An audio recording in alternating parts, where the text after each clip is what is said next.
the edges of the teak and cleaned it. I'm going to tape it off before I do my painting primer, but I wanted to have a clean surface. Murphy's oil soap, natural ingredients, works great. So, prep is everything, and I have blue taped off the area where I'm going to paint. I'm not worried about the middle there, but everything's going to get painted with the bonding primer. We're going to fill these holes here that aren't going to be used, this one and this one, and that was from the old faucet, and that was from the old double faucet. We're going to use this one and that one for a soap dispenser. So let the painting begin.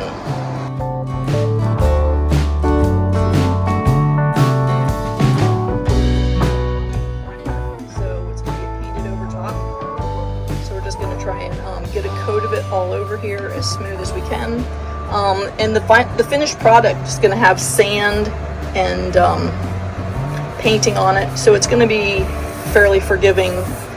This surface is like a marbled formica, so it's going to be a little lumpy anyway.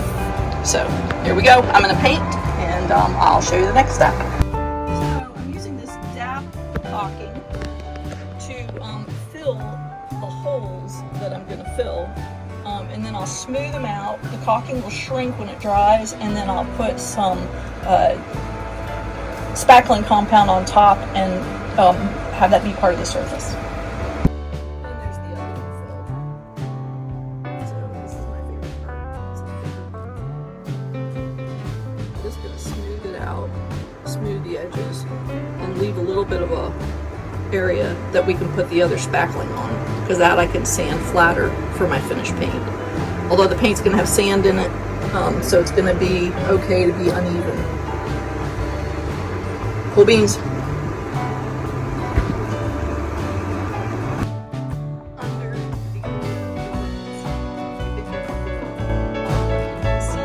the yard, we put neutral bulbs in. That old one was still good. That's just our sink drain. That's the head drain.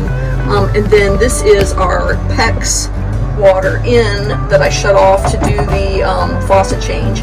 And then there's a lot of junk in here, a lot of sawdust. And then these two hoses are from the bilge.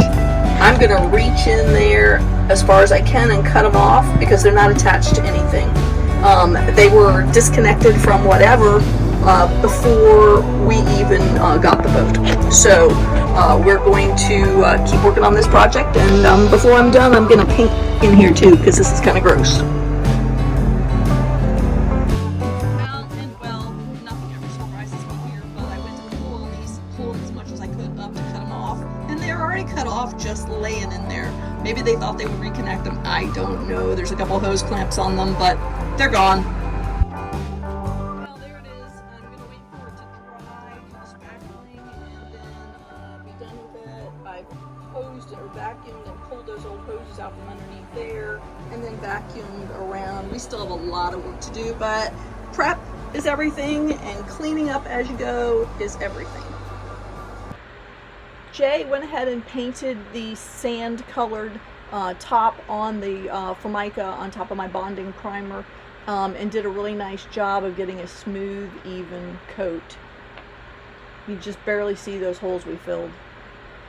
The video of my doing the sink top was corrupted, so I'm just going to show you the finished product.